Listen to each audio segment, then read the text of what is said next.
Buenos días a todos.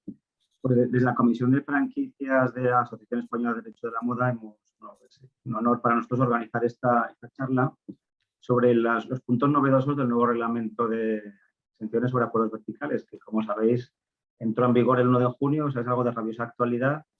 Creemos que es muy interesante para, pues no solo para las franquicias, ¿no? que es uno de los acuerdos principales en la vertical, sino para cualquier modelo de distribución, selectiva, exclusiva, etcétera, etcétera. Entendemos que, bueno, pues que no ha habido unos cambios que en esencia cambien en gran profundidad el modelo, pero sí que es verdad que en toda la transición y, bueno, más que transición, en el puerto en el que estamos ya seguro, toda la introducción del comercio electrónico digitales y la demanda, por supuesto, de los usuarios, ¿no? Y clientes, consumidores, que son todos canales, son omnicanales. Pues esto ha hecho pues, que la coexistencia de estos dos canales dentro de los modelos verticales, pues bueno, pues han estado sujetos a algunos cambios, a alguna nueva regulación que afecta y habrá que ver en la óptica de cada sistema, pues esos cambios en los que le pueden afectar tanto al propio modelo como a la regulación contractual. Entonces, un poquito, hoy queríamos dar unas pinceladas contando con grandes expertos y, bueno, es un orgullo pues, y un honor pues, tener auténticos abogados especialistas, ¿no? En derecho de la competencia.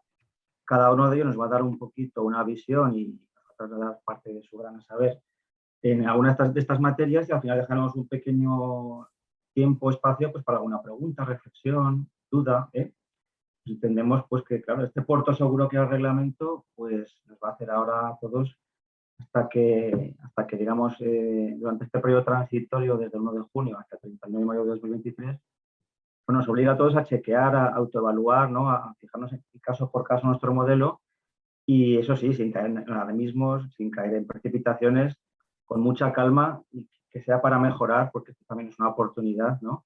Detectar estas cuestiones y profundizar en ellas y un poquito esta mesa redonda pretende eso, pues introducir esa llamada de atención sobre estos puntos para que cada uno pueda examinarlos desde su óptica y con toda tranquilidad. Doy paso, en primer lugar, a Juan Jiménez La Iglesia, pues, abogado de Pérez Llorca. Nos va a introducir un poquito en la materia y a continuación iremos entrando los otros tres compañeros. Juan, cuando quieras. Muchas gracias, Javier. Gracias a la Asociación de Expertos en Derecho a la Moda, a Antonio Alonso, a Enrique Ortega, y gracias a ti, Javier, por moderar y por invitarme para esta sesión. La verdad es que mi intervención es la menos interesante de las cuatro, pero intento poner digamos, en harina la situación actual y algunos problemas o algunas reflexiones sobre la naturaleza económica de los problemas jurídicos que más adelante vamos a ver. Como bien decías, Javier, este reglamento no supone un cambio enorme en términos de lo que llamamos marco de análisis. Es un reglamento que tiene una importancia relevante, ha sido discutido durante los últimos 3 años y medio hasta que ha entrado en vigor el pasado 1 de junio y lo que intenta incluir es digamos, el crecimiento ya presente y futuro de las ventas online y la emergencia incremental de nuevos actores dentro de estos mercados, como son las plataformas online. Los cambios fundamentalmente que tratarán mis compañeros se refieren a las reglas que gobiernan la combinación de diferentes sistemas de distribución, lo que llamamos dual distribution, dual pricing, y las obligaciones de paridad, de parity obligations.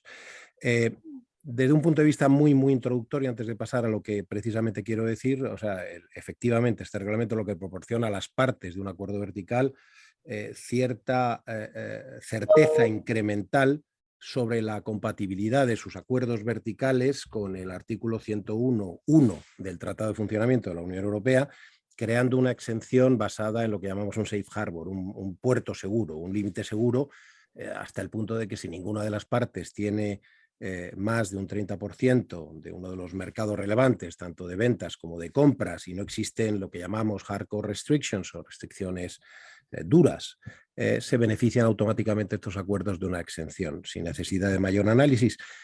También es preciso saber que al margen de la posibilidad de este safe harbor señalado en el reglamento, al igual que se señalaba en el reglamento 2010 que sustituye, los acuerdos que no satisfagan las condiciones del reglamento de extensión en bloque pueden ser compatibles a través del análisis del artículo 101.3 del Tratado de Funcionamiento. El reglamento, como bien has dicho, ha entrado en vigor el 1 de junio, va a estar en vigor hasta el año 2034 con un periodo de evaluación, con un informe de evaluación, creo que se va a llevar a cabo a partir de los 8 años de su entrada en vigor. Muy rápidamente, como bien decías, tenemos un año hasta su entrada en vigor definitiva. Es decir, aquellos acuerdos que fueran compatibles a 31 de mayo del 22 con el anterior reglamento, pero todavía no lo son con este, tienen un año para adaptarse a las nuevas regulaciones que señala tanto el reglamento como las directrices verticales que la Comisión también ha publicado. Yo creo que hay una aproximación un poco más ¿cómo decirlo?, amable hacia determinadas restricciones en el conjunto del reglamento relacionadas con ventas activas y algunas prácticas de ventas online, y una aproximación más estricta con relación a los safe harbors, a los puertos seguros para la distribución dual y las obligaciones de paridad. Esto estoy seguro, y más adelante Íñigo, Candela y Casto van a entrar en ello, va a necesitar bastantes cambios en los contratos comerciales que tengan en vigor las partes en general. Hay un aspecto que me apetecía señalar rápidamente a título meramente introductorio antes de pasar a lo mío, que es efectivamente que ahora mismo un cambio importante en el reglamento es la introducción en el artículo 4 de una hardcore restriction, que es la restricción del uso efectivo de Internet. Esto es contradictorio en cierto modo con la idea del reglamento de proporcionar más certeza, porque va a haber que hacer una evaluación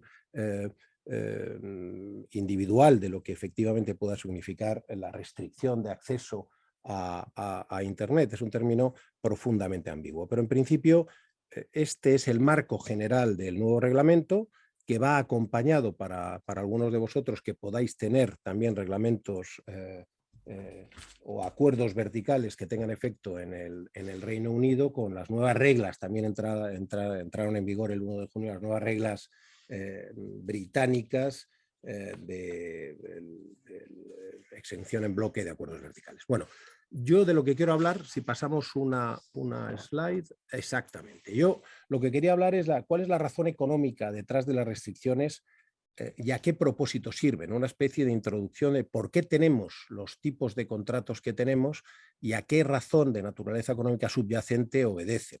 Fundamentalmente, como estamos aquí en una mesa relacionada con el contrato de franquicia, pues mi idea era intentar responder al hecho a 3 preguntas básicas, ¿no?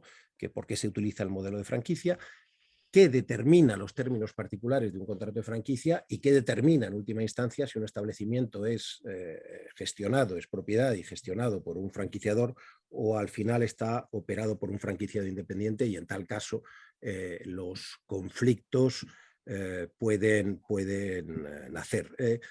Este tipo de preguntas y de reflexión no son solo propias de la franquicia, sino que pueden extenderse a otros contratos de distribución en general. Si pasamos una slide, perdón. Sí, efectivamente. Bueno, más o menos lo que voy a decir ya viene reflejado en mi presentación, pero es importante que recordemos que la franquicia es solo una de las muchas formas de distribuir un producto que puede elegir una empresa.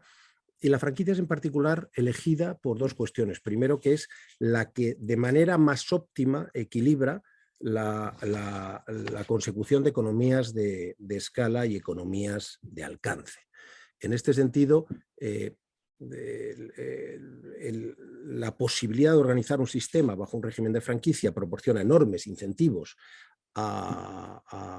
sobre todo al franquiciador, a la parte que lo propone, pero los incentivos del franquiciado, de la otra parte en este acuerdo vertical, es posible que en determinadas ocasiones no coincidan o no estén alineados perfectamente con los incentivos del franquiciador. En este sentido puede darse la originación de un conflicto, dado que al final la naturaleza propia de un sistema de franquicia, cuando se refleja contractualmente, está dirigido al control. Control no en un sentido peyorativo, sino al control natural del comportamiento del franquiciado, y el desempeño de este. El franquiciador, en una relación de franquicia, el franquiciador ofrece términos contractuales a la demanda de franquiciados, términos contractuales que son evaluados por los franquiciados, y lo que miran es si los términos contractuales ofrecidos, incluyendo las restricciones verticales en estos contratos, crean valor conjunto o simplemente reflejan cierto poder del franquiciador, hasta el punto de que algunos contratos de franquicia pues, son tachados de modelos de contrato de adhesión y no propiamente creadores de valor. Esto es, estos modelos iniciales o principales de relación entre franquiciador y franquiciado son los que generan finalmente los conflictos que podemos ver en determinados sistemas o en redes de franquicias. Solo, en principio, desde el punto de vista económico, y ya como señalo en mi presentación en negrita, solo los términos restrictivos que produzcan beneficios netos, es decir, que propongan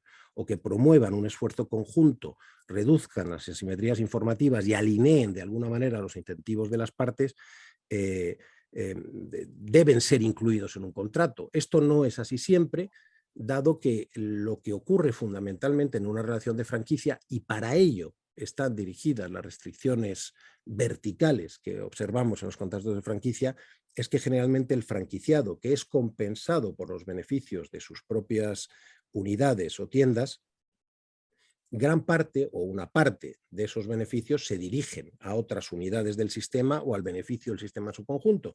Y esto en economía es conocido como una externalidad, es decir, tiene las ventajas derivadas del desempeño del franquiciado, tienen un efecto sobre agentes que son distintos al originador de la actividad, distintos al franquiciado. Esto provoca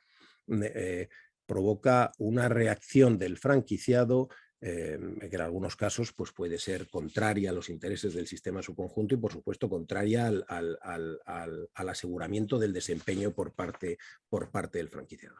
Si pasamos... esto es, gracias. Cuando una parte en una relación contractual vertical no obtiene todos los beneficios de su trabajo, lo que normalmente se produce es una situación que llamamos de free riding o de polizón, con lo cual el franquiciado tiene tendencia a infrainvertir desde el punto de vista del sistema de franquicia, no desde el punto de vista del franquiciado, sino que el sistema de franquicia, al final, el conjunto de inversiones que llevan a cabo en actividades cada uno de los franquiciados es menor, es más reducido que digamos, el óptimo, el deseable por parte del franquiciador, del que gestiona el sistema de franquicia. En este sentido, las restricciones verticales dependen, su intensidad, su diseño, dependen precisamente de las externalidades del conjunto, de la fortaleza o del número de externalidades que pueden existir en un sistema. La relación más adecuada que he encontrado yo, que miramos en economía entre restricción y externalidad, se estudió por parte de un economista, James Brickley, cuyo artículo fundamental indico en la presentación, Franchisor Power of Value Creation, un artículo ya tiene 20 y tantos años, pero sigue siendo tremendamente válido para entender lo que es una relación de franquicia, y dice que la restricción y la externalidad están ligadas a la naturaleza de la demanda de cada sistema de franquicia, y depende del hecho de cómo esa demanda sea. La demanda se divide fundamentalmente desde el punto de vista económico entre clientes que repiten o clientes que no repiten. No significa que un franquiciado no tenga clientes, sino que es incapaz de saber si esos clientes repetirán. Los incentivos y las redes de alta externalidad se dan generalmente frente a aquellas demandas de clientes que no repiten, porque los franquiciados reciben todos los beneficios de reducir los gastos o costes destinados a servir a estos clientes que no repiten o que no le dan la certeza absoluta al franquiciado de que vayan a repetir.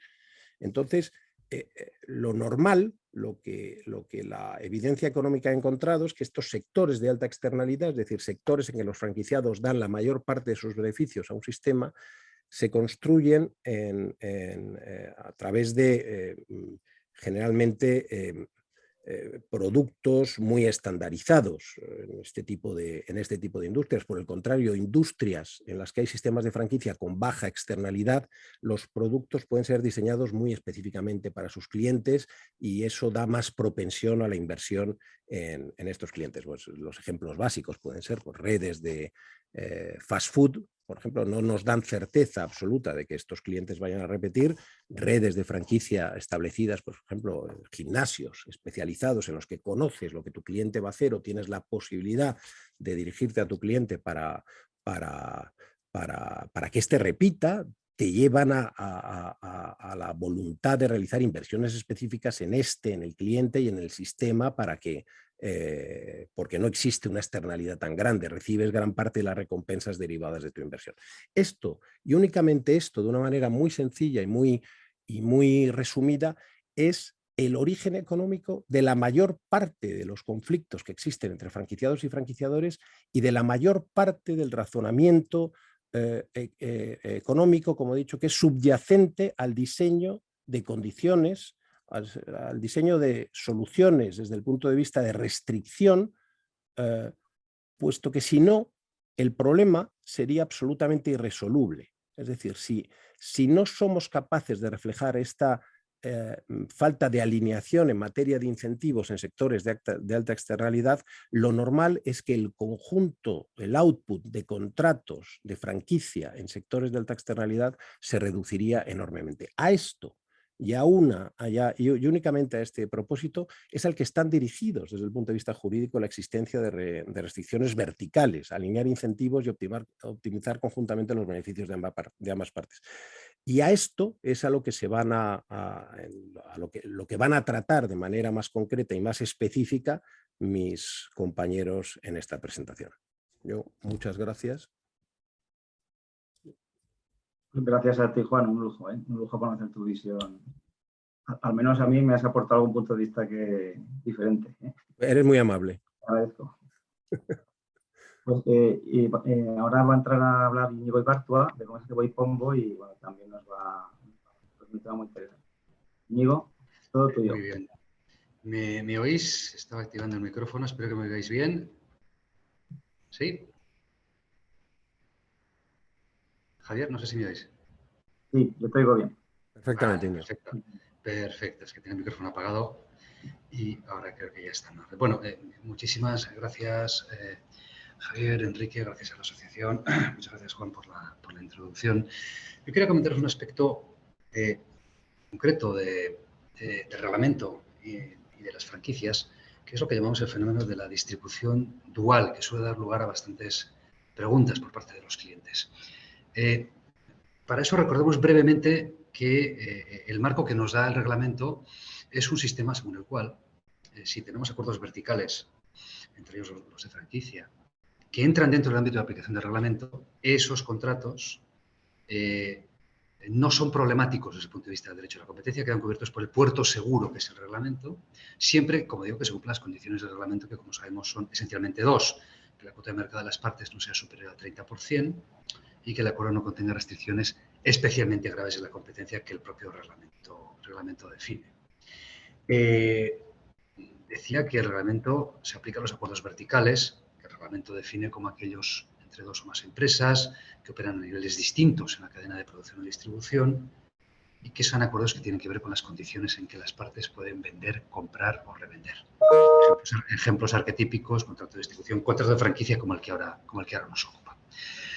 Cuando hablo de distribución dual, me refiero a una situación en la cual el franquiciador y el franquiciado se hallan en situación de competencia.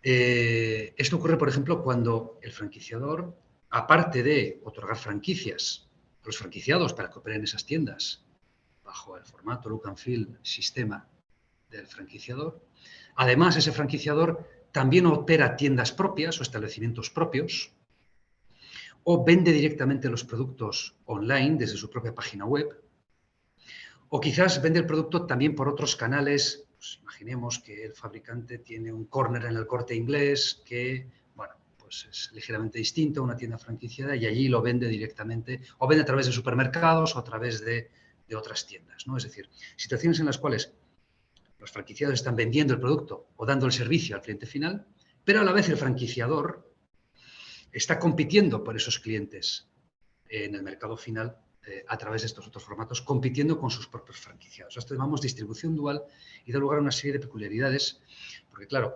desde el momento en que franquiciador y franquiciado compiten, ahí la relación ya no es puramente vertical, sino que se convertiría también al mismo tiempo en horizontal, como llamamos en competencia. Sabéis que llamamos en competencia horizontal a la situación en que dos empresas están al mismo nivel y compiten entre sí. Claro, puede ser problemática esta situación en la cual franquiciador y franquiciado compiten. El reglamento y las directrices verticales se ocupan bastante de este fenómeno de la distribución dual, esencialmente en relación con los intercambios de información. Es decir, hasta qué punto franquiciador y franquiciados pueden intercambiarse, darse información comercial, que desde luego no es problemático cuando el fabricante es puramente fabricante y el distribuidor o franquiciado es puramente distribuidor franquiciado, pero puede ser más problemático cuando ambos compiten, porque son dos competidores dándose información comercial. Y el derecho a competencia quiere que esos dos competidores, franquiciador y franquiciado, aunque están cooperando, también compitan entre sí en la parte en la que tienen que poder competir. Bueno, ¿qué es lo que nos dice el reglamento? El mensaje esencial es que el reglamento nos dice: los intercambios de información entre franquiciador y franquiciado en situaciones de distribución dual en que son competidores están bien, quedan exentos. En términos de reglamento quiere decir que quedan cubiertos con la exención del reglamento y no son problemáticos desde el punto de vista de competencia, siempre que se den ciertas condiciones. Nos dice el reglamento. A ver, quedan exentos, son válidos los intercambios siempre que, a no ser que, nos da dos condiciones negativas, a no ser que estos intercambios no estén directamente relacionados con la aplicación del acuerdo de franquicia y a no ser que dichos intercambios no sean necesarios para mejorar la producción o la distribución de los bienes. Lo vamos a decir en positivo.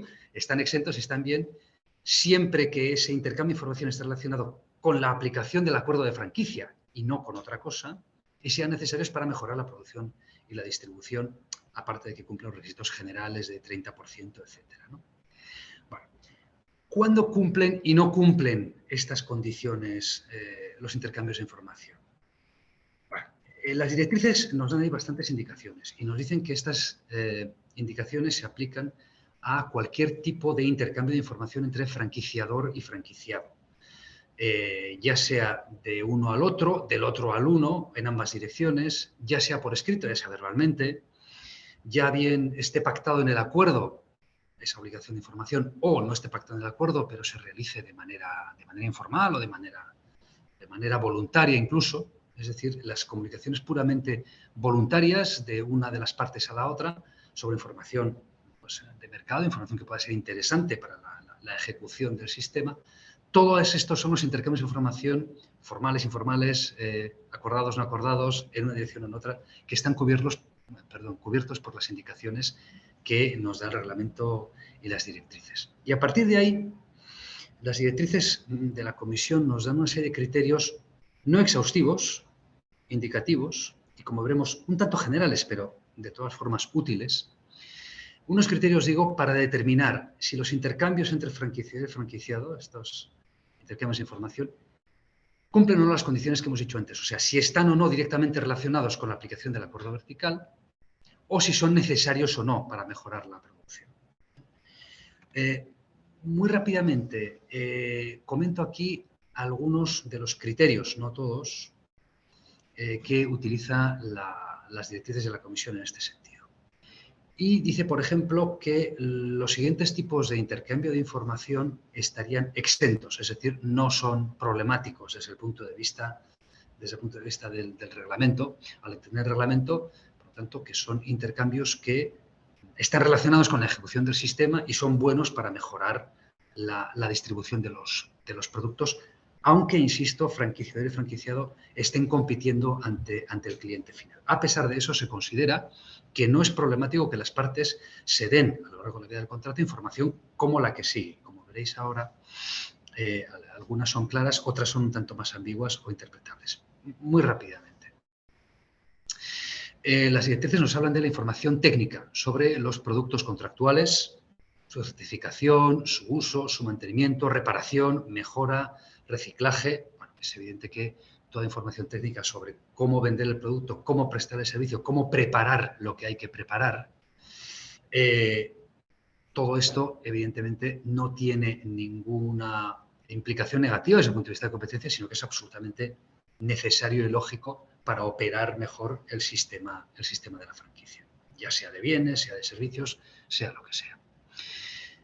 El segundo punto nos habla de la información logística sobre producción y distribución de los productos en los mercados ascendentes y descendentes, en el de fabricación y en el de venta, procesos de producción, stocks, volumen de ventas. Bueno, aquí entramos en información un poquitín más enjundiosa, pero también se dice que evidentemente tiene mucho sentido hablar de cuestiones de producción, stocks, información sobre volúmenes de ventas. Hay que tener una visibilidad de qué se está produciendo, qué se está vendiendo, qué stocks hay. Eso es beneficioso para ambas partes para gestionar adecuadamente el sistema, ¿no? También nos habla de la información sobre compras de productos por parte de clientes finales. Bueno, preferencias de los clientes y reacciones de los clientes. Bueno, ya entramos en cuestiones comerciales un poco más delicadas, pero también tiene sentido que, por ejemplo, el franquiciado informe al franquiciador, bueno, pues cómo están reaccionando los clientes frente a los productos, qué preferencias tienen, un nuevo producto que se ha introducido, si está funcionando o no está funcionando, o por qué está funcionando o no. En fin, toda esta información es buena que la reciba el franquiciador porque ayuda a mejorar el producto o ayuda a las políticas comerciales en beneficio de ambas partes. Todo esto solo puede beneficiar en última instancia a que la franquicia sea mejor y a que el consumidor, comprador, usuario esté más contento. Por lo tanto, en la medida en que lleva a resultados positivos para todos y para la competencia, no debería ser problemático. Luego entran las directrices en cuestiones un poquito más problemáticas. Información sobre los precios a los cuales el franquiciado revende los productos. Por supuesto, se puede dar esta información. Castro luego comentará algo más sobre el tema de precios, siempre que ello no se use para restringir la libertad de precios del franquiciado, que, como sabéis, es una cuestión siempre delicada. Castro va a comentar luego el tema de precios con más detenimiento. Información sobre comercialización de los productos contractuales. Bueno, información sobre campañas promocionales. Información sobre nuevos productos que serán vendidos en el marco del acuerdo vertical, en el marco del acuerdo de franquicia. Bien, esto es una afirmación genérica que hace las directrices que yo creo que merece un análisis caso por caso. Las directrices lo contemplan de manera positiva, se puede intercambiar información de este tipo, pero bueno, las directrices tampoco nos dicen qué detalle de información puede ser o no problemático, con qué frecuencia, en fin. Yo puedo imaginar, por ejemplo, que si un franquiciador quiere lanzar una campaña promocional que sea aplicada por todos sus franquiciados a un producto determinado y va a haber una financiación para esa campaña, pues ahí hay que compartir información. Chicos, vamos a lanzar esta campaña, vamos a hacer esto, ¿cómo lo hacemos? Bueno, ahí tiene todo el sentido del mundo. Sin embargo, puedo imaginar, por ejemplo, un franquiciador que vende sus productos, yo qué sé, a través del Corte Inglés también y quiere lanzar un producto determinado solo a través del Corte Inglés, no a través de los establecimientos franquiciados, bueno, como campaña promocional diversificada, específica, pactada con el Corte Inglés, el Corte Inglés como cualquier establecimiento, lo pongo como ejemplo totalmente ficticio, por supuesto. Yo no sé si eso es una información que puede intercambiarse con los franquiciados porque ahí estamos hablando de la competencia entre las tiendas del franquiciador y del franquiciado y no exactamente de la operación, de la operativa de la franquicia. En fin, no pretendo entrar en casos concretos, pero como podéis imaginar, sí que en la vida real el caso concreto puede ser muy importante desde el punto de vista de si se puede o no se puede o con qué matices se puede o no se puede. Pero bueno, de entrada, el marco que nos dan las directrices es se puede intercambiar información sobre comercialización, campañas promocionales, etcétera. Ya veremos con qué límites. También, por ejemplo, se contempla positivamente el intercambio de información de performance de los productos contractuales. Información, nos dicen las directrices, información agregada del franquiciador al franquiciado sobre comercialización y ventas de otros franquiciados o de otros distribuidores de los productos, lo que se está vendiendo en otros sitios, siempre que esto no permita al franquiciado identificar a esos otros compradores o distribuidores. Bueno, las directrices también nos dicen lo negativo. ¿Qué ejemplos habría de intercambios que no estarían exentos, que serían problemáticos? Hay uno que claramente es comprensible. Información sobre precios futuros a los que franquiciado o franquiciador tienen la intención de vender los productos en el mercado descendiente en el que compiten. Luego, Casto, hablando de precios, nos explicará más sobre esta cuestión. También es problemática la información sobre clientes finales identificados, a no ser que ese intercambio tenga la finalidad, sea necesario para una finalidad como permitir la adaptación de los productos a las necesidades de un cliente final, o permitir la concesión de condiciones especiales a un cliente final, prestar servicios pre o postventa, o establecer o supervisar el cumplimiento de un sistema de distribución selectiva. Esta situación quizás no es tan aplicable a las franquicias, pero bueno, puede dar mucho juego también. En general, toda información que implique o genere riesgo de dar lugar a acuerdos de precios, acuerdos de repartos de clientes aguas abajo u otras conductas anticompetitivas, es un intercambio de información que va a ser problemático y, como digo, que habrá que analizar caso por caso, porque lo que nos dicen las directrices no dejan de ser ejemplos genéricos que nos ayudan mucho, pero que no nos evitan un análisis caso por caso. En última instancia, nos dicen también las directrices que cuando el intercambio de información no esté exento, no quede cubierto por el reglamento, por estos criterios que acabamos de decir, en todo caso, recomienda que las empresas adopten una serie de medidas para minimizar los riesgos a la hora de compartir esta información, como puede ser agregar la información para que no pueda individualizarse, o un retraso temporal entre la generación, el momento en que se genera la información y el momento en que se intercambia, un decalaje de X meses, etcétera, para que no sea una información tan significativa de mercado. O incluso murallas chinas, ¿no? Que la información recibida por las personas del fabricante que se ocupan del mercado de fabricación sea recibida por ellos y no lo reciban las personas que se encargan de competir con el comprador aguas abajo. En fin, que hay una muralla china dentro de la empresa para que esa información la tenga quien tiene que tener y no otras empresas. Bueno, como veis, una serie de pautas interesantes porque antes no teníamos ni siquiera estas pautas, jugábamos un poco en un terreno gris, antes era gris oscuro, ahora es gris claro, tenemos muchas mejores pautas. La visión es favorable por parte del reglamento al intercambio de información en estas situaciones, pero eso no nos evita que haya que analizarlas caso por caso. Javier, te devuelvo la palabra. Pues muchas gracias. Las directrices tienen tarea, son 134 páginas de pautas. Candela Sotes, si te parece, vas ahora... No. O Casto, tú entras ahora, ¿verdad? Casto González Páramo, abogado de Hogan Lovells, pues sobre el control de precios también nos va es interesantísimo también en la franquicia, en el acuerdo vertical, pero en la franquicia es un tema que preocupa mucho también. Pues muchas gracias. Entiendo que se me oye bien, pero vamos, si no... Sí, perfecto. Perfecto. Pues nada, tengo que empezar, por supuesto, por agradecer a la Asociación de Expertos en Derecho de la Moda la invitación, por el tema que es apasionante y muy novedoso, y por compartir, digamos, esta mesa con tan ilustres colegas y, por supuesto, Javier, por la moderación de hoy, ¿no? El tema que yo voy a desarrollar hoy es el de control de precios en la relación franquiciador-franquiciado.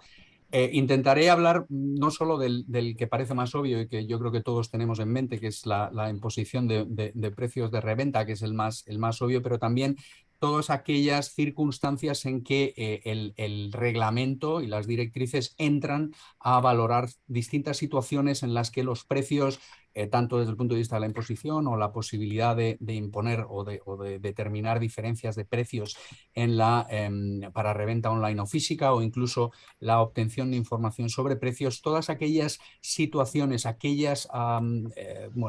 situaciones de la relación entre el franquiciador y el franquiciado en las que entra el reglamento o las directrices, que son bastante más interesantes que el reglamento, para establecer normalmente limitaciones. Mencionaba antes que es algo que nos suena a todos, porque la realidad es que la regulación del elemento mollar de la imposición de precio de reventa no es novedoso. No hay grandes novedades, pero es verdad que afloja un poco. Es decir, no es novedoso porque el reglamento de exenciones por categorías, el 720-2022, es una línea continua en cuanto al elemento fundamental, a la imposición del precio de reventa, que empezó en el ya mítico reglamento de exenciones por categorías del año 88 de franquicias, en aquel artículo 5E, y posteriormente ha seguido en todos los reglamentos de exenciones por categorías, siendo trasladado de forma casi automática, ¿no? En el 2790 del 99, en el 330 del 2010 y ahora lo volvemos a tener en el 720, lo cual es absolutamente razonable, porque al final lo que nos quiere dar el reglamento de exenciones por categorías es un puerto seguro y lo que quiere es marcar unas líneas rojas.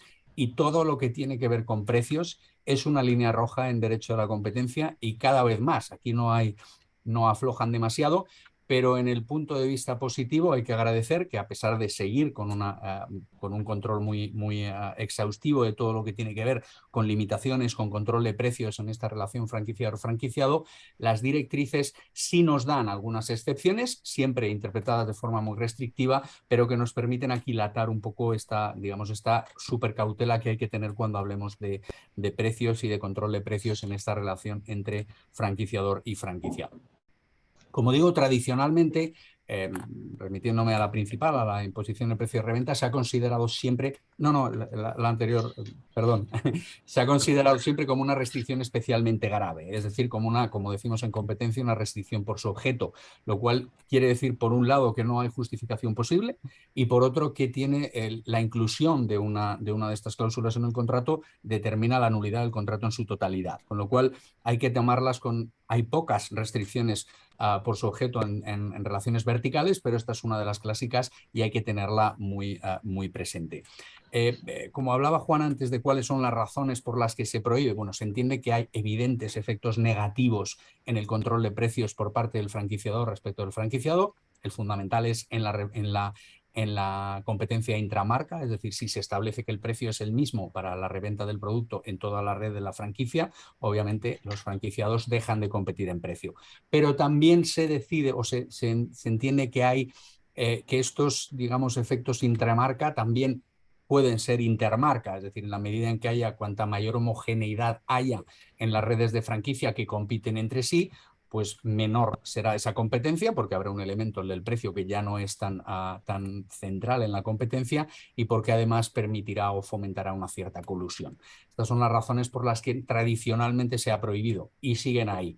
Pero es verdad que también se están empezando a ver, transpiran las nuevas directrices, un cambio muy menor todavía, pero también se empiezan a ver elementos positivos, es decir, no siempre el control de precios es negativo, también hay situaciones como cuando pues se va a lanzar un determinado producto y se quiere que se lancen unas condiciones homogéneas a lo largo de todo un territorio y que toda la red, aunque sea de forma temporal, pues venda este producto con unas determinadas condiciones, porque no hay que olvidar que el franquiciador también tiene que tener un determinado retorno y también tiene que tener un determinado control sobre sus bienes para que siga teniendo un incentivo para seguir lanzando productos. Con lo cual, poco a poco se están empezando a ver o empezando a aceptar por parte de las autoridades elementos positivos que hacen que sí que tengamos una serie de excepciones a la prohibición que antes era más o menos estricta de todo tipo de control de precios y a que haya cada vez una mayor flexibilidad en el análisis de las mismas. Como digo, hay tres situaciones en las que entiendo que el control de precios o que la normativa, en particular el reglamento y las directrices, intervienen de alguna manera o hay que tenerlas en consideración en la relación franquiciador-franquiciado. Una de ellas, ahora entraré, aunque sea bastante conocido la inmensa mayoría en el tema de la imposición del precio de reventa. También, y este es novedoso, la posibilidad que se introduce, solo la mencionaré porque luego entiendo que Candela también lo tratará, la posibilidad de establecer precios diferenciados en la venta del franquiciador al franquiciado de los productos para su posterior reventa cuando estos productos van a ser vendidos digamos, en la red física o bien cuando van a ser en la red en línea, en online. Así como, y ya lo ha ido avanzando Íñigo, el hecho de que existen también una serie, o al menos clarificaciones, sobre qué información se puede intercambiar y en particular con una nota de importancia en el tema de los precios cuando hablamos de una relación dual. Como explicaba antes Íñigo, en aquellas situaciones en las que el franquiciador, además de tener una relación vertical con una parte o con la mayoría de su red de franquiciados, por las razones que sea compite con ellos, bien porque ha absorbido a algún franquiciador que estaba en dificultades o bien porque directamente opera desde un principio algunos de sus franquiciados o bien porque opera online, ¿no? Entonces ahí es importante destacar que de alguna manera hay que tener muy presente que por encima casi de esa relación vertical hay una relación horizontal con los demás y hay que tenerla muy presente porque los intercambios de información cuando están cerca o se relacionan con el precio son altísimamente sensibles para las autoridades de competencia. El siguiente slide, por favor. Gracias. Yendo al primero, es decir, yo creo que esta es una regla que todos conocemos y todo el mundo tiene grabado, ¿no? Y al menos las autoridades la tienen, ¿no? El franquiciador no puede o no debe restringir la libertad del franquiciado para fijar los precios de reventa de los bienes y servicios objeto del contrato. Hay una aproximación muy amplia, es decir, estamos hablando del precio, pero de cualquier componente del mismo, es decir, también de recargos o descuentos, de la forma en la que se hace. Hay una aproximación muy antiformalista a esta prohibición, es decir, puede ser una fijación directa a través de un precio máximo, a través de un máximo descuento sobre el precio al que yo le estoy vendiendo el producto para su reventa, es decir, da igual. El resultado es que se limite.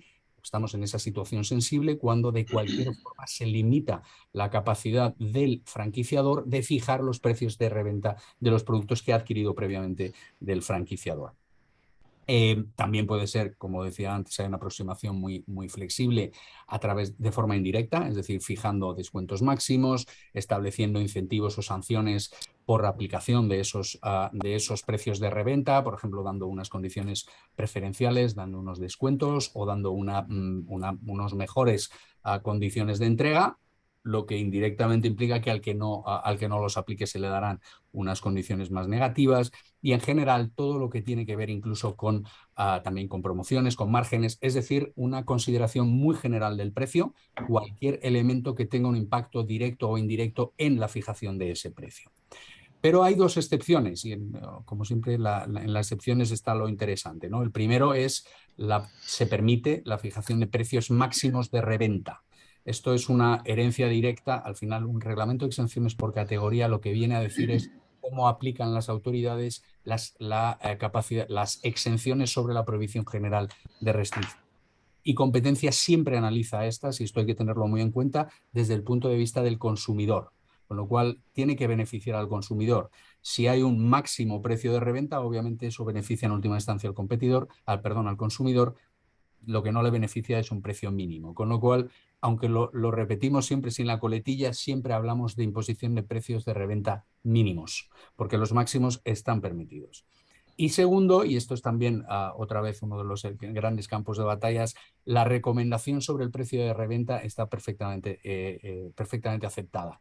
El detalle está en que no pueden ser vinculantes, es decir, esas recomendaciones son perfectamente válidas hasta que dejan de ser de ser una simple recomendación para convertirse en algo más, en una imposición o en a través de elementos positivos o negativos.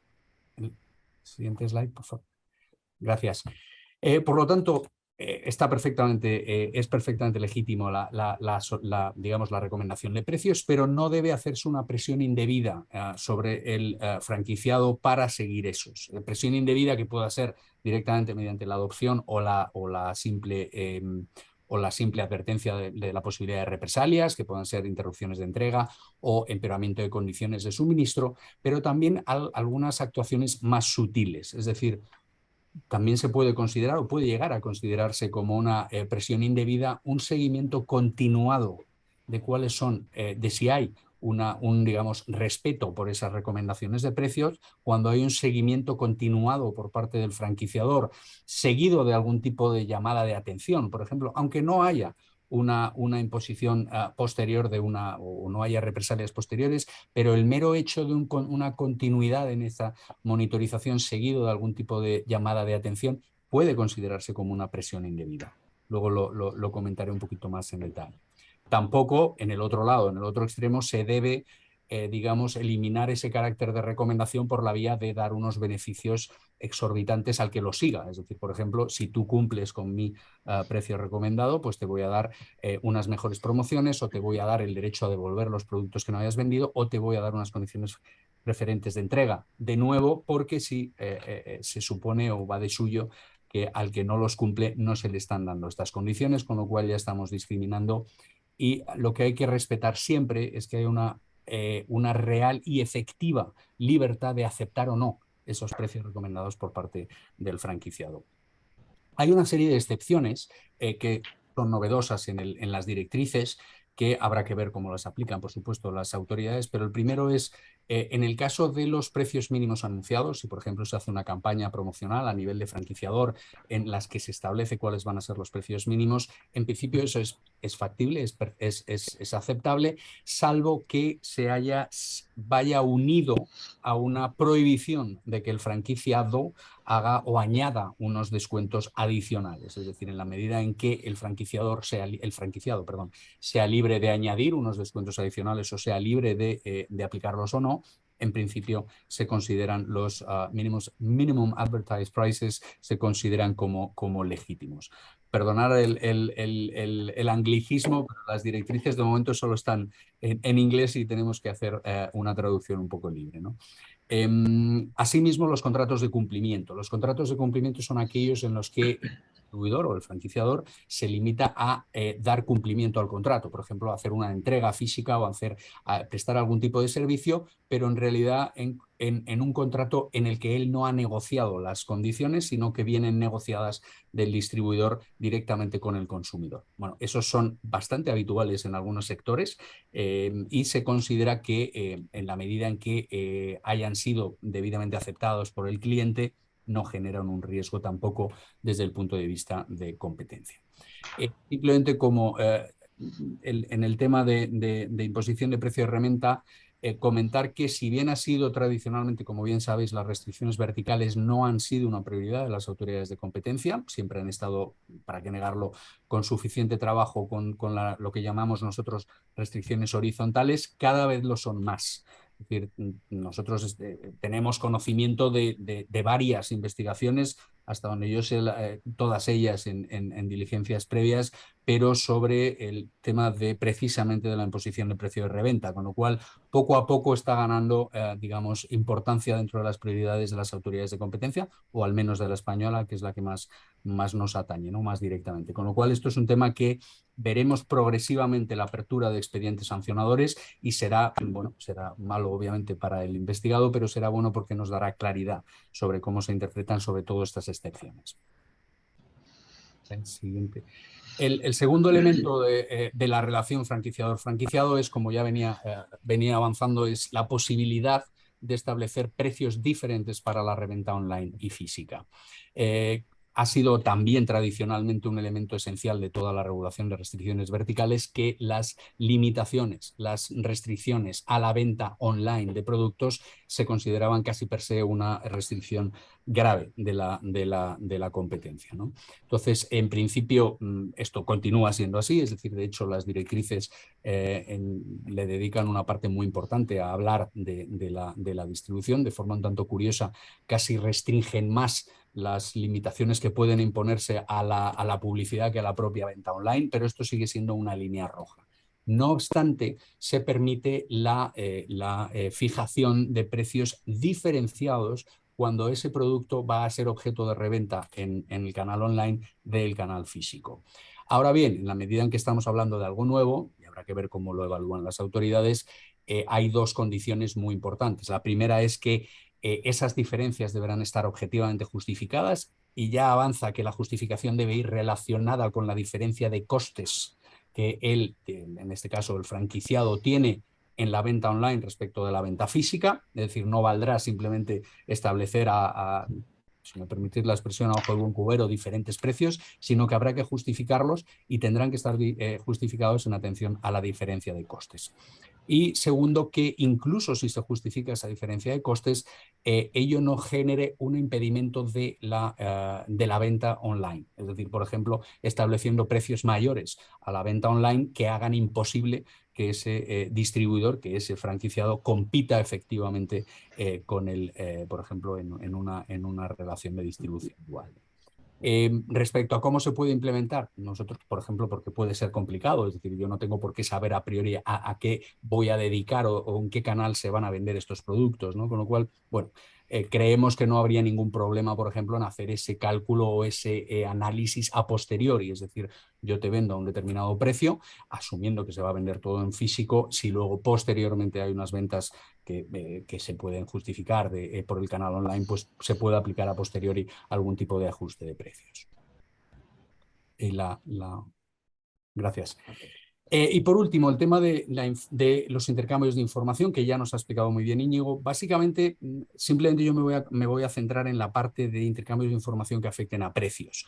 ¿Por qué? Porque, bueno, de forma casi creciente, y ya era una aproximación muy rigurosa, las autoridades españolas tienen una aproximación realmente agresiva a los intercambios de información entre competidores. Es cierto que entre competidores, pero como bien comentaba antes, en las relaciones de distribución dual, que recordad que son aquellas en las que, además de una relación vertical, franquiciador-franquiciado, tenemos una relación horizontal con esos franquiciados, porque competimos con ellos, bien a través de la gestión de franquicias o bien a través, por ejemplo, de la venta online. Ahí hay un elemento de relación horizontal que de alguna manera contamina al resto, y hay que tener mucho cuidado y ser muy cauteloso a la hora de afrontar esos intercambios de información. Intercambios de información que son absolutamente esenciales para una buena gestión de un contrato de franquicia. Al final, el franquiciador tiene una relación con los consumidores muchas veces mediatizada por su red y debe conocer, tiene una necesidad de conocer cómo mueve el mercado, si hay unas tendencias, si tiene que sacar nuevos productos, con lo cual es absolutamente legítimo que haya digamos, ese intercambio de información, pero hay que tener en cuenta que cuando afecta directa o indirectamente a precio, podemos estar en un ámbito, digamos, muy resbaladizo, con lo cual es necesaria la cohabitación entre la necesidad del franquiciador de contar con información y el claro escepticismo de las autoridades de competencia ante estos intercambios. Como comentaba Íñigo, los intercambios, hay un listado muy de agradecer en el párrafo 99 de las directrices en que se establece cuáles son los intercambios de información que se consideran como aceptables. Es decir, en principio no hay problema siempre que se cumplan digamos, las condiciones de aplicación del reglamento de exenciones por categorías, que son el primero, la información relacionada con los precios a los que los bienes y servicios contratados son vendidos por el franquiciador al franquiciado. Y una segunda, pasamos a slide, por favor. Y una segunda que sería, gracias, la información relacionada con el precio máximo o recomendado de esos bienes o servicios contractuales. No obstante, y aquí hay que tener mucho cuidado, se incluye una advertencia continuada, y es siempre que ese intercambio de dicha información no sea usado para restringir la libertad del vendedor de determinar el precio de venta. Y volvemos a lo que yo mencionaba antes, es decir, no hay un problema intrínseco en que el franquiciador le pida a sus franquiciados que le informen, porque generalmente digamos, la información fluye de abajo a arriba, no hay un problema en pedir esta información, pero cuidado, porque si el uso que se va a dar a esa información, por ejemplo, es el hacer una presión indebida en la red de franquiciados para que cumplan, ahí podemos estar en un terreno resbaladizo. De la misma manera que hay un listado de lo que está permitido, también hay uno de lo que no lo está. Y ahí entra, se habla abiertamente de todo lo que tenga que ver con precios futuros a los que el proveedor o el comprador tenga intención de vender los bienes. Y aquí hay que ser especialmente cauteloso, porque en derecho de la competencia, y como digo, de una forma cada vez más agresivamente implementada por las autoridades de competencia, un intercambio de información sobre precios futuros entre competidores puede ser en sí mismo considerado como un cártel. Con lo cual, el riesgo es mayúsculo. Es decir, si estamos pidiendo damos un paso más allá, recibimos esa información sobre precios futuros, incluso de alguna manera lo intercambiamos con la red, estamos en un terreno realmente sensible y que hay que tener mucho cuidado en cómo se hace. Por lo tanto, yo creo que es altamente recomendable que se sigan en cualquiera de los casos, es decir, primero que no se obviamente que no se intercambie información sobre precios futuros, pero siempre que estemos hablando de información que tenga un impacto directo o indirecto en precios, es muy recomendable que se adopten las medidas de salvaguarda que las propias directrices recomiendan y que ya nos comentó antes Íñigo. Primero, trabajar sobre la sensibilidad de esa información, por ejemplo, dándola de forma agregada, por ejemplo, dándola de forma anonimizada o, por ejemplo, dejando pasar un poco el tiempo, lo dice de forma un poco curiosa las directrices, pero haciendo que esa información no sea actual, sino que tenga sea de carácter algo histórico. Es decir, todos estos elementos actúan sobre la sensibilidad de la información y reducen el riesgo.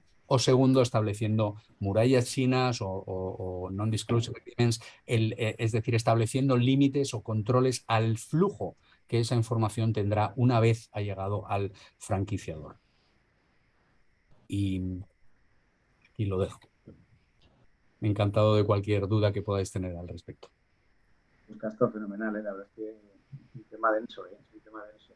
Para aproximarse, yo estoy pensando en la pedagogía que vamos a tener que hacer, sobre todo con algún cliente, para que pueda entender la delicada pues, razón de todo, la que hay detrás de todo esto, ¿no? Sí, sobre todo porque una parte no menor está en vía directrices y las directrices son más difíciles de interpretar. Al final el reglamento es muy corto y va muy al punto. Lo interesante son las directrices y yo creo que de momento dejan muchos flecos abiertos. Ya veremos cómo los implementan las autoridades. Pues entonces, Candela Sotes toca también con el tema estrella también de la regulación que afecta al e-commerce, ¿no? El sector de la franquicia. Un tema estrella, para terminar. Sí, hola, buenos días a todos. ¿Me escucháis bien? Sí. Sí. Perfecto. Bueno, pues en primer lugar, por supuesto, me sumo al agradecimiento de mis compañeros por la invitación de la asociación, a Javier y a Enrique para participar en esta sesión, que sin duda se trata de un tema de suma actualidad e interés en el ámbito de derecho de la competencia y más aún con el elevadísimo nivel de las intervenciones que se han hecho hoy. Bueno, por mi parte me voy a centrar en cómo esta nueva regulación de acuerdos verticales va a afectar al canal de venta online en todos los sistemas de distribución y particularmente de referencia al modelo de franquicia. A modo introductorio, el nuevo reglamento reconoce la importancia del comercio electrónico en la distribución de bienes y servicios y no hay duda de que refleja una tendencia generalizada en la regulación de las actividades de las plataformas online y los servicios de intermediación en línea. Y este tema, yo creo, ha sido uno de los principales focos, como decía Javier, el tema estrella de la revisión del reglamento anterior de 2010, ya que el comercio electrónico, las plataformas digitales y los nuevos modelos de intermediación en línea han tenido un crecimiento exponencial en la última década y más en estos 2 últimos años de pandemia en los que los hábitos de compra por Internet pues, han jugado un papel muy relevante. Como bien indicaba Juan al principio de su intervención, precisamente la nueva Hardcore Restriction o restricción especialmente grave que incluye el artículo 4 de este nuevo reglamento sobre la necesidad de permitir un uso efectivo de Internet es un concepto extremadamente ambiguo que inevitablemente va a requerir una evaluación individual caso por caso. No obstante, voy a intentar explicar los principios generales y dónde se encuentran los límites que tenemos en el marco de este marco jurídico en todo lo que se refiere al comercio electrónico. Entrando un poco más en materia, aquí he puesto las novedades principales que voy a desarrollar un poco más en detalle a continuación. En primer lugar, cabe decir que el nuevo reglamento considera como una restricción especialmente grave y, por tanto, prohibida por el artículo 101 del TFUE aquellas cláusulas que tengan, como decíamos, por objeto impedir al distribuidor o al franquiciado el uso efectivo de Internet para la venta de los bienes o servicios contractuales o que también impidan de forma directa o indirecta el uso de un determinado canal de publicidad online, que las directrices mencionan los servicios de comparación de precios o la publicidad en motores de búsqueda. No obstante, teniendo, digamos, esta línea roja en cuenta, el nuevo reglamento avala expresamente la exención de ciertas restricciones a la venta de los bienes y servicios por el canal online por parte de los franquiciados. Veremos ahora las restricciones que están permitidas, pero además el franquiciador puede establecer determinados requisitos que el franquiciado debe cumplir para vender esos productos por internet o publicitar esos productos online. Me adelanto a decir que el nuevo reglamento considera expresamente excluidas de la aplicación de la exención las cláusulas que denominan de nación más favorecida amplias entre un proveedor y una plataforma de intermediación online, que me detendré brevemente en esto al final, y aunque ya lo ha explicado perfectamente Casto, comentaré algo más sobre el hecho de que ahora el franquiciador sí que podrá fijar un precio diferente para un mismo producto en función de si este se vende a través de internet o en una tienda física. La siguiente slide, gracias. Bueno, como he dicho, tenemos una línea roja que establece la nueva regulación, que es la prohibición absoluta del uso de internet a los distribuidores o franquiciados, o incluso que, aunque no se prohíba de manera absoluta, se impongan restricciones que, aunque sea de manera indirecta, impida ese uso efectivo de internet como canal de venta. Pero más allá de eso, el nuevo reglamento sí que permite expresamente la imposición de ciertas restricciones a la manera en que los franquiciados van a vender esos bienes o servicios contractuales online. Y una de ellas es que el franquiciador puede prohibir la utilización de plataformas o marketplaces para la distribución de los productos, como puede ser Amazon o eBay, por ejemplo. Quizás aquí faltaría incluir siempre que el franquiciado sea libre de operar su propia página web. Indico aquí que esto se aplica a todo tipo de productos y hago esta clarificación porque esta prohibición ya estaba generalmente aceptada para los productos de lujo después de la famosa sentencia Coty del Tribunal de Justicia de la Unión Europea, pero no aclaraba si esto podría aplicarse a otros productos distintos, algo que sí aclara y amplía esta nueva regulación con el objetivo principal de asegurar ciertos estándares de calidad, protección de la imagen y posicionamiento de la marca. No obstante, las nuevas guidelines de la Comisión dedican varios apartados a explicar cómo deben analizarse las restricciones sobre el uso de los marketplaces, pues particularmente si se supera la cuota de mercado del 30%, habría que valorar la importancia relativa que puede tener ese marketplace como canal de venta y el efecto cumulativo que otras restricciones a las ventas online o de la publicidad que impone el franquiciador puede afectar a esa línea roja de permitir el uso efectivo de internet que comentábamos. Por otro lado, ahora la nueva regulación permite al franquiciado promover la venta física de sus productos, por un lado exigiendo al franquiciado disponer de un establecimiento físico de venta, además del canal online, pero además se puede obligar al franquiciado a realizar un volumen mínimo de ventas físicas para asegurar la eficiencia de esa tienda física. A este respecto, la Comisión aclara que ese mínimo puede establecerse en valor o en volumen, pero no puede establecerse un porcentaje concreto que tenga que hacer el franquiciado de sus ventas totales. Se entiende que este volumen no debería ser desproporcionado, llevando al franquiciado a no poder realizar ventas online debido a esa carga que tiene que cumplir por un volumen mínimo de venta en esa tienda física.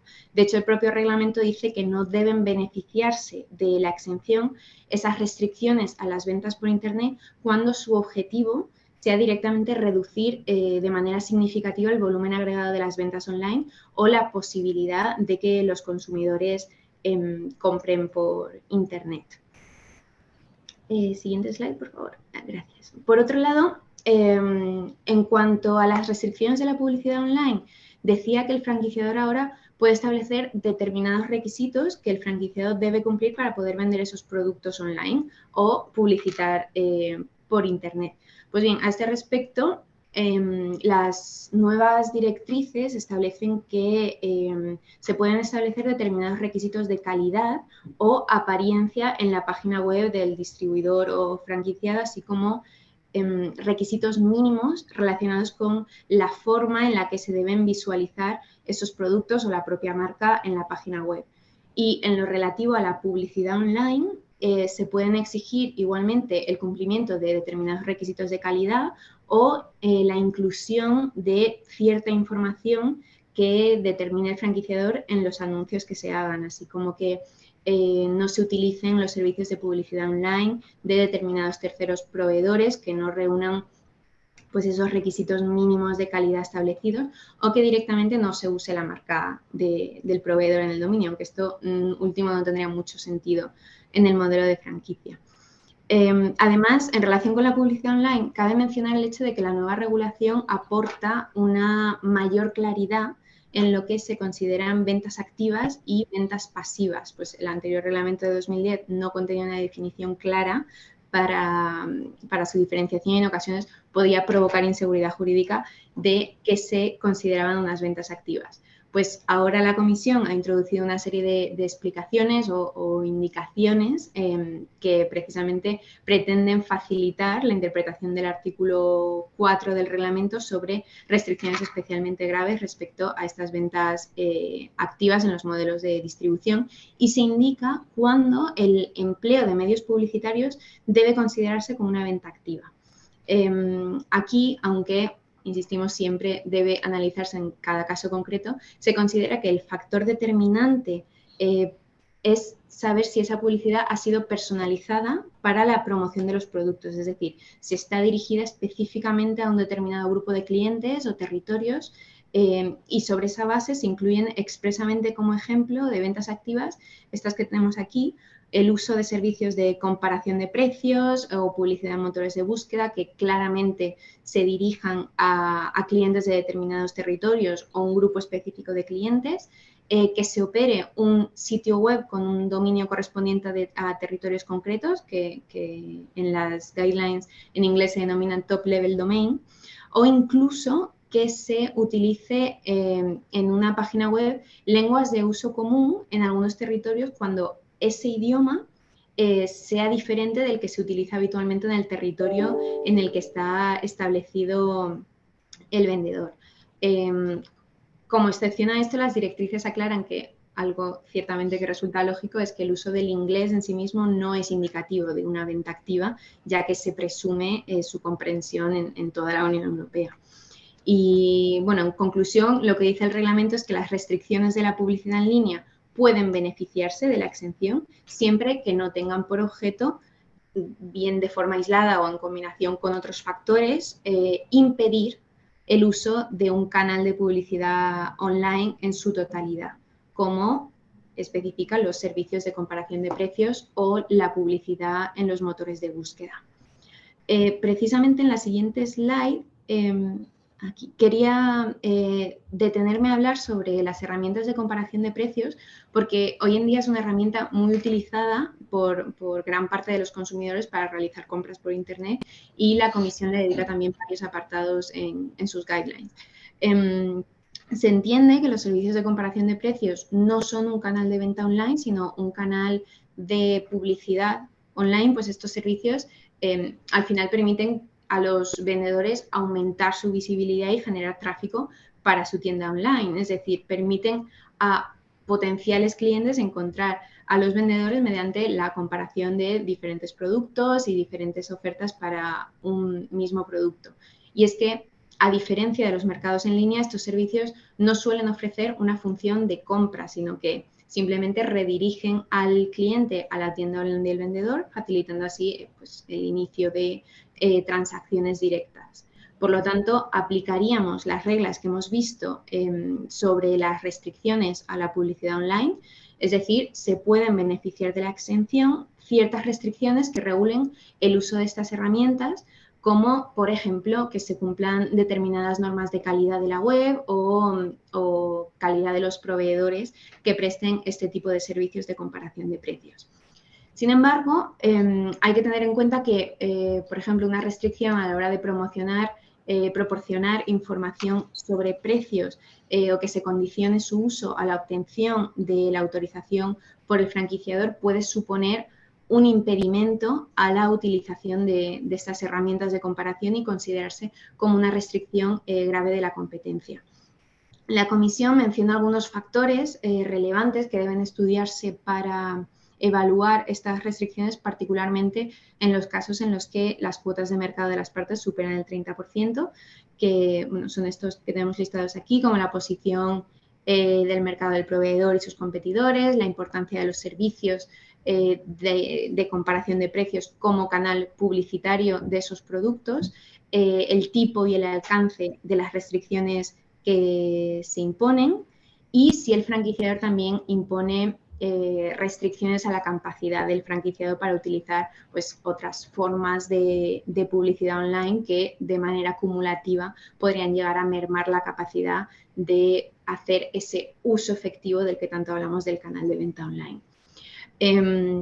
Cabe destacar que impedir el uso de este tipo de herramientas como canal de publicidad en línea podría restringir las ventas pasivas a clientes que desean comprar online y que están situados, por ejemplo, fuera de la zona comercial física del distribuidor o el franquiciado y que, dependiendo del modelo de distribución establecido, podría incluso dar lugar a una restricción especialmente grave de la competencia. El siguiente slide, por favor.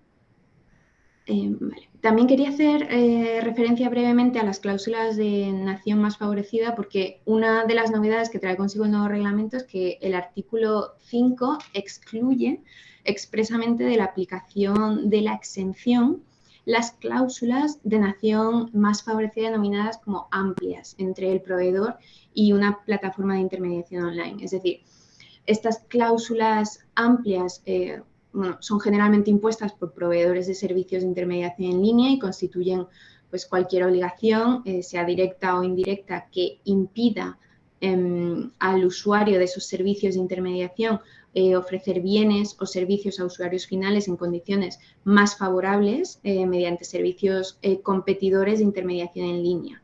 Es decir, el proveedor de servicios de intermediación online no puede prohibir a sus clientes revender los bienes contractuales a esos usuarios finales mediante otros terceros operadores en condiciones más favorables.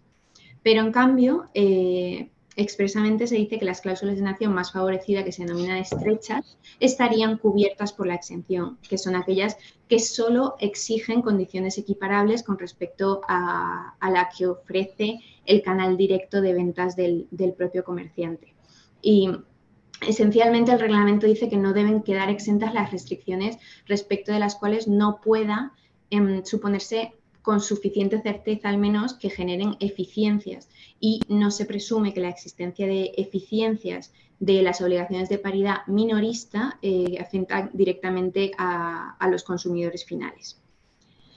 Y, por último, en la siguiente slide, para cerrar esta sección y dejar tiempo para el debate, quería hacer referencia a la posibilidad de establecer un precio dual. Castro ya ha hecho referencia a ello, por lo que no me detengo mucho. Solo insistir en que las nuevas directrices avalan expresamente la posibilidad de ofrecer precios diferenciados de un mismo producto en función de si el producto es distribuido online o en tienda física. Ya hemos visto que esta doble fijación de precios puede beneficiarse de la extensión, pero hay dos condiciones importantes, y es que esa diferencia de precio esté realmente vinculada con los diferentes niveles de inversión y de costes aplicables a cada uno de los canales de distribución y que, insisto, no tenga el efecto de restringir de facto el uso efectivo de Internet para la venta de los productos a determinados territorios o clientes. Pues si se entiende que la diferencia en el precio tiene realmente ese objetivo, se considera una restricción especialmente grave de la competencia, como por ejemplo pues, que el precio de venta al por mayor haga que la venta online no sea rentable o que sea económicamente insostenible o que ese doble precio pueda utilizarse para limitar la cantidad de productos que se ponen a disposición para la venta por Internet. Y bueno, principalmente eso es lo que quería comentar hoy sobre la afectación de la nueva regulación al comercio online. La realidad es que esta nueva regulación amplía en gran medida la posibilidad de los franquiciadores de restringir las ventas online de los franquiciados. No obstante, una vez más quiero dejar claro que estas son las líneas generales que se han establecido como una regulación marco de los acuerdos verticales, pero que cada contrato o situación debería analizarse individualmente teniendo en cuenta el contenido y el contexto de cada restricción. Así que, Javier, te devuelvo la palabra por si quieres abrir debate o si hay alguna pregunta sobre todo lo que hemos comentado hoy.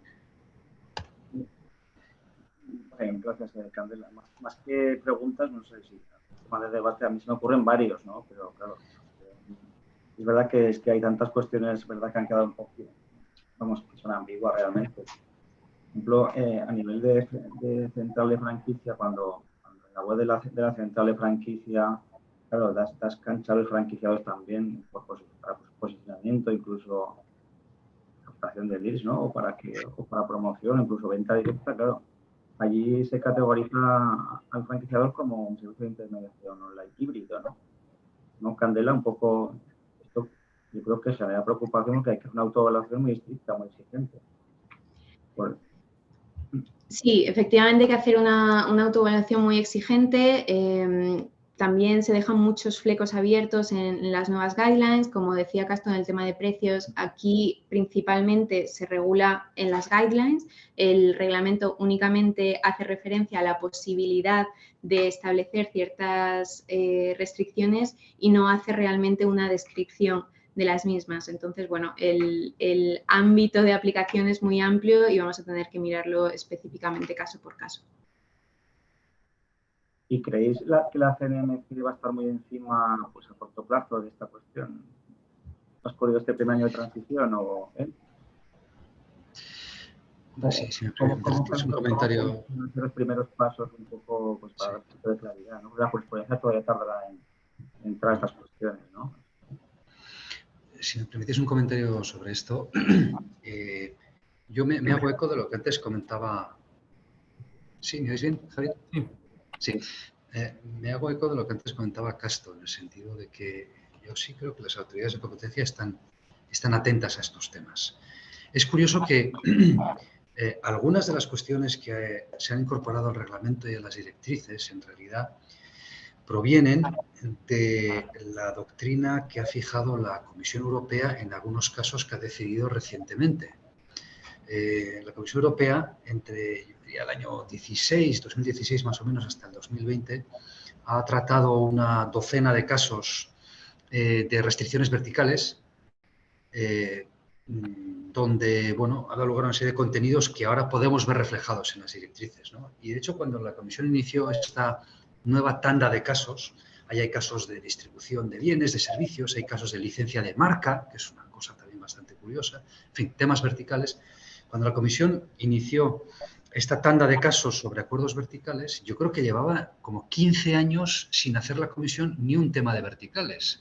Desde el año 2001 que hizo lo de Nintendo, yo creo que hasta el 2016 no había hecho ni uno. Se había ocupado de carteles y de otras cosas, pero no de acuerdos verticales.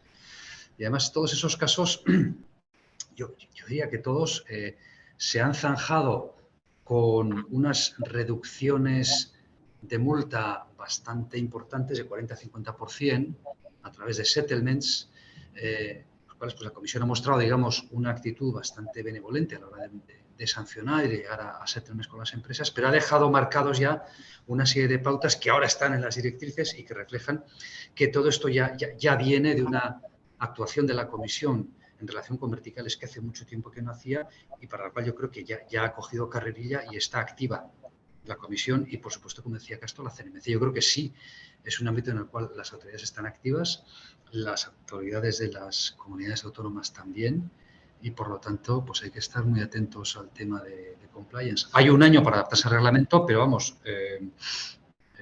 yo creo que sí son cuestiones que están en el foco de las autoridades de competencia, sujeto a la mejor opinión de mis compañeros. Sí.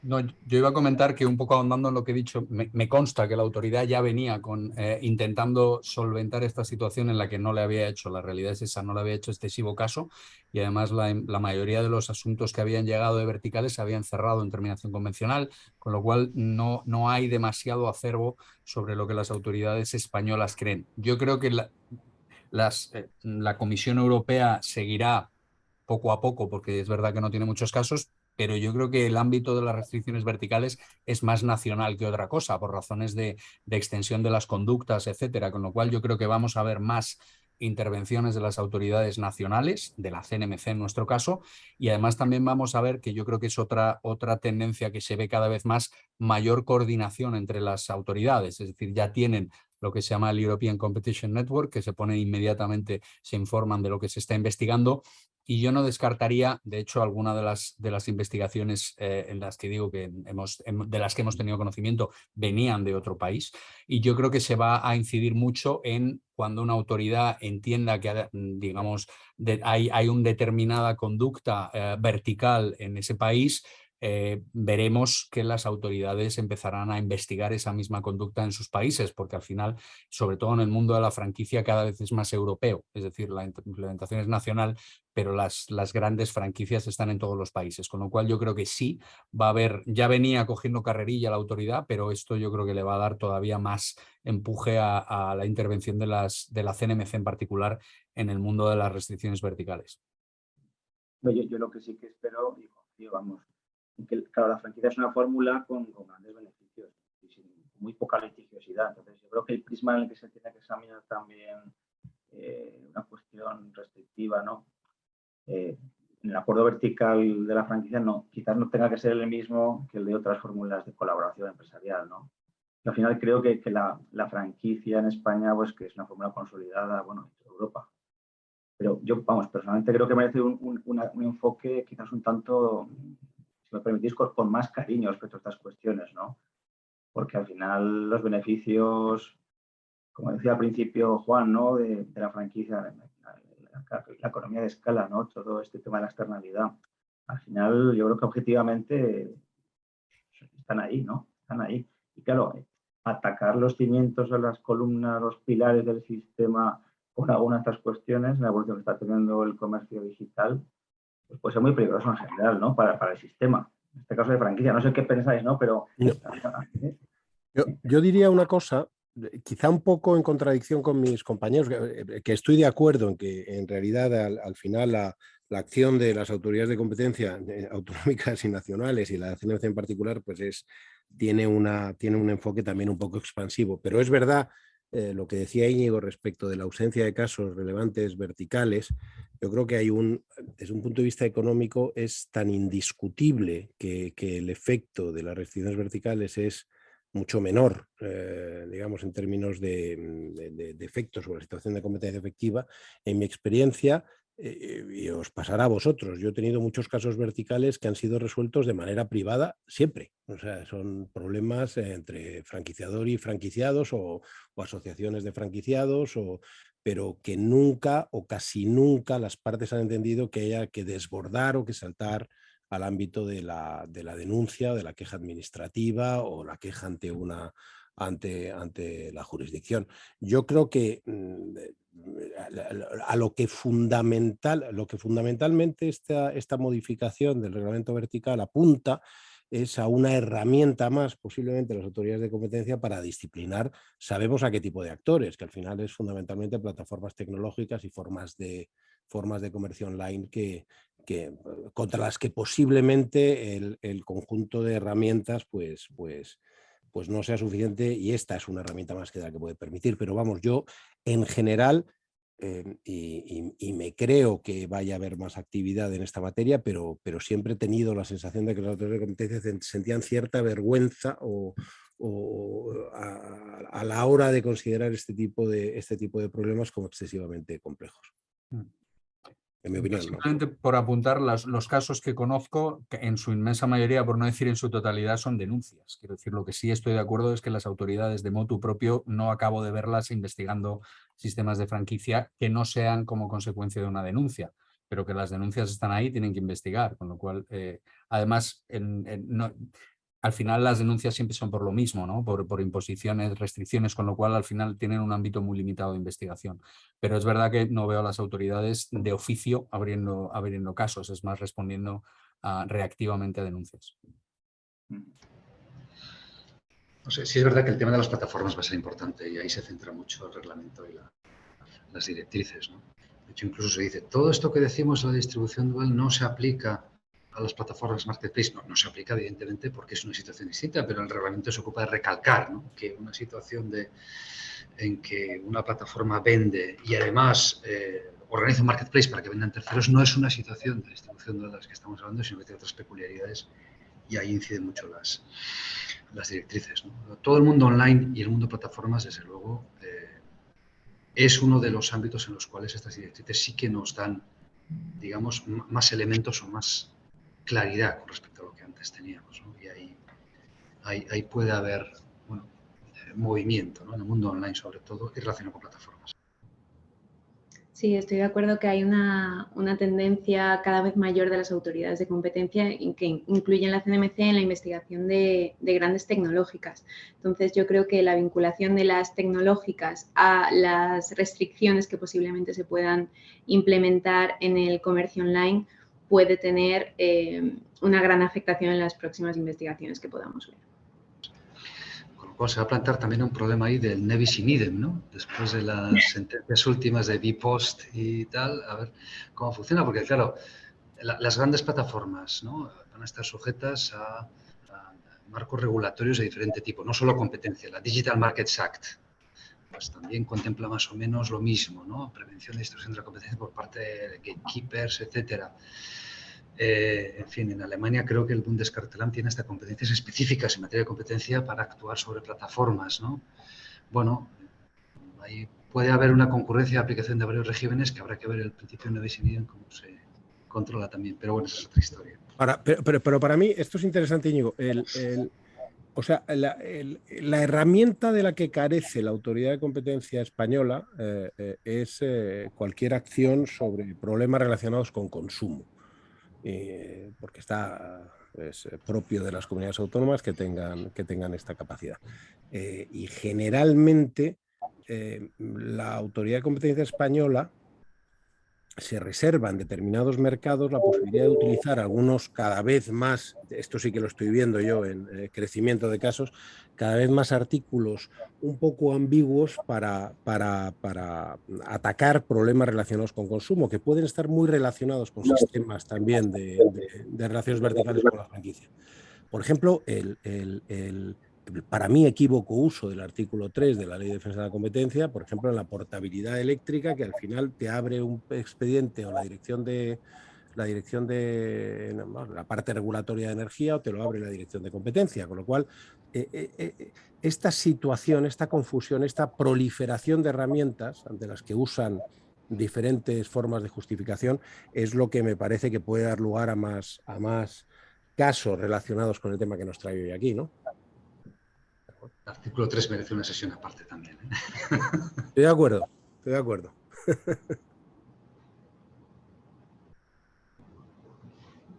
Yo no sé. Os diría que, bueno, que si queréis lo podemos dejar, aunque alguno quiera ya comentar alguna cosa, alguna reflexión final, pero vamos, creo que ha sido un lujo auténtico, ¿eh? Vamos, yo personalmente os agradezco vuestra generosidad y vuestro esfuerzo, ¿eh? Y si me ocurre lanzaros un guante a los cuatro, ¿no? Para que dentro de un año podamos otra vez plantear otra mesa y evaluar, ¿no? Pues esta transición, este año de transición transitorio, ¿eh? De chequeo, autoevaluación. Yo os lanzo el guante, a ver qué os parece, ¿eh? Dentro de un año aproximadamente, bueno, vamos a ver cómo van las cosas, ¿no? Sí, igual podemos tener un poco más de experiencia práctica, más ahora que tenemos solo la parte teórica, ¿no? Seremos un año más sabios todos. Más viejos. Eso seguro. Bueno, pues oye, muchas gracias a los cuatro de verdad y lo dicho, ¿eh? No he respondido ninguno a que sí el año que viene, pero bueno, ya sabeslo, ¿eh? Gracias, Javier, y gracias a todos. Muchas gracias. Gracias a todos. Hasta luego. Un placer, hasta luego. Hasta luego.